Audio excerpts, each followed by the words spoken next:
Sa halip na huli ng isda, iligal na droga ang bitbit ng dalawang mangingisda na nasabat sa isang matagumpay na anti-illegal drug operation sa Dawis, Bohol. Tinatayang halos 14 na milyong halaga ng hinihinalang shabu ang nasamsam mula sa kanila. A 9165 o Comprehensive Dangerous Drugs Act of 2002 ang kakaharapin ng dalawang naarestong suspect habang patuloy ang investigasyon upang tukuyin kung may mas malawak pang grupo ang kinilang kinabibilangan. Yan ang balitang hatid ni Patrolwoman Annalyn Canoon.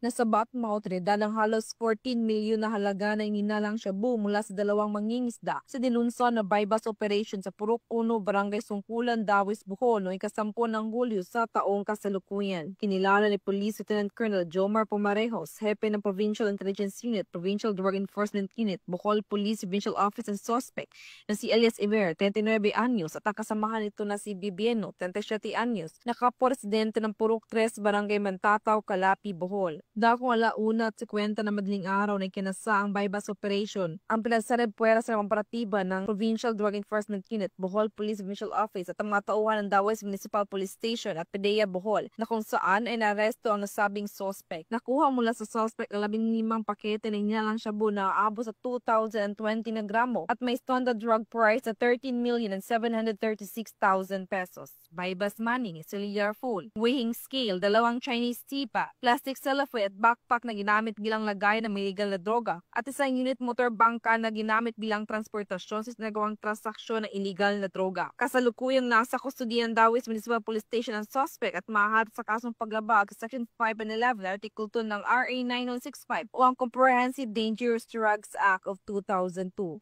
Ang operasyon pong ito ay isang klaro na ebidensya ng ating kapulisan sa lalawigan ng Bohol sa pamumuno ni Police Colonel Arnel Banson, ang ating Provincial Director, ay seryoso po sa ating kampanya kontra illegal droga.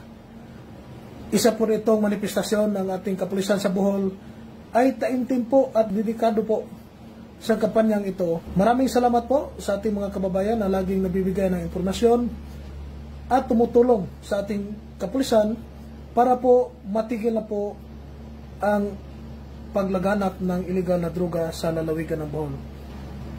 Sa muli po, tayo ay nanawagan sa ating mga kababayan na kung may impormasyon kayo sa mga tao o grupo na involved po sa illegal drugs o shabu o mga drug personality sa inyong lokalidad, huwag po mag-atubiling magsumbong sa pinakamalapit na police station.